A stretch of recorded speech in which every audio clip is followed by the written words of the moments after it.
முதல் வாசகம். நாங்கள் கடவுளின் உடன் உழைப்பாளர்கள். நீங்கள் கடவுள் பண்படுத்தும் தோட்டம்.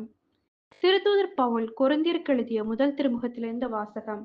அதிகாரம் 3, இறை வசனங்கள் 1 முதல் 9.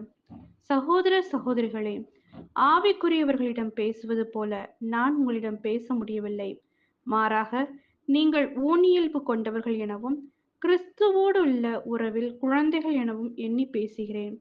நான் உங்களுக்கு திட உணவை அல்ல, பாலையே ஊட்டினேன். ஏனெனில் திட உணவை உங்களால் உண்ண முடியவில்லை. இப்போதும் அதே நிலையில்தான் இருக்கிறீர்கள். நீங்கள் இன்னும் உங்கள் ஊனியல்பிற்கேற்ப நடக்கிறீர்கள். ஏனெனில் பொறாமையும் சண்டை சச்சரவும் உங்களிடையே உள்ளன. நீங்கள் ஊனியல்பிற்கேற்ப நடந்து மனித போக்கில்தானே வாழ்கிறீர்கள். ஏனெனில் ஒருவர் நான் பவுலை சார்ந்துள்ளேன் என்றும் வேறொருவர் நான் அப்பல்லோவை சார்ந்துள்ளேன் என்றும் உங்களிடையே சொல்லிக் கொள்ளும் போது நீங்கள் மனித போக்கில்தானே நடக்கிறீர்கள். அப்பல்லோ யார்? பவுல் யார்? நீங்கள் நம்பிக்கை கொள்ள காரணமாயிருந்த பணியாளர்கள் தானே. ஆண்டவர் ஒவ்வொருவருக்கும் அருளியவாறு அவர்கள் தொண்டாற்றுகிறார்கள். நான் நட்டேன், அப்பல்லோ நீர் பாய்ச்சினார், கடவுளே விளையச் செய்தார். நடுகிறவருக்கும் பெருமை இல்லை, நீர் பாய்ச்சுபவருக்கும் பெருமை இல்லை. விளையச் செய்யும் கடவுளுக்கே பெருமை.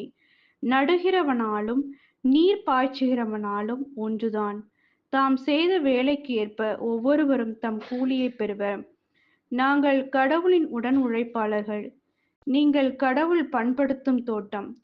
நீங்கள் அவர் எழுப்பும் கட்டடம். இது ஆண்டவரின் அருள்வாக்கு. இறைவா உமக்கு நன்றி. நற்செய்தி வாசகம். நான் மற்ற ஊர்களிலும் இறையாட்சியை பற்றி நற்செய்தி அறிவிக்க வேண்டும். லூக்கா எழுதிய தூய நற்செய்தியிலிருந்து வாசகம். அதிகாரம் 4, இறை வசனங்கள் 38 முதல் 44. அக்காலத்தில் இயேசு தொழுகை கூடத்தை விட்டு சீமோன் வீட்டிற்குள் சென்றார். சீமோனின் மாமியார் கடுங்காய்ச்சலால் துன்புற்ற நிலையில் இருந்தார். அவர்கள் அவருக்காக இயேசுவிடம் வேண்டினார்கள்.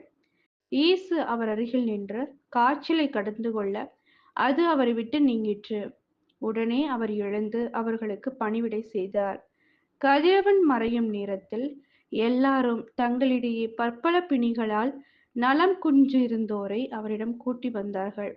அவர் ஒவ்வொருவர் மேலும் தம் கைகளை வைத்து அவர்களை குணமாக்கினார்.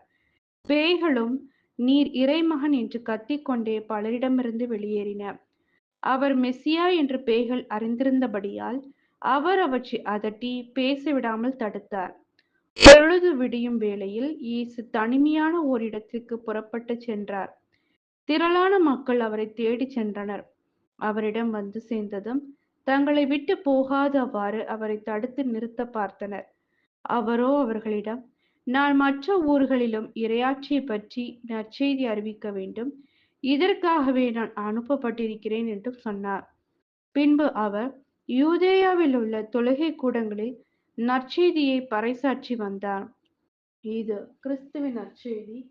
கிறிஸ்துவே உமக்கு புகழ்.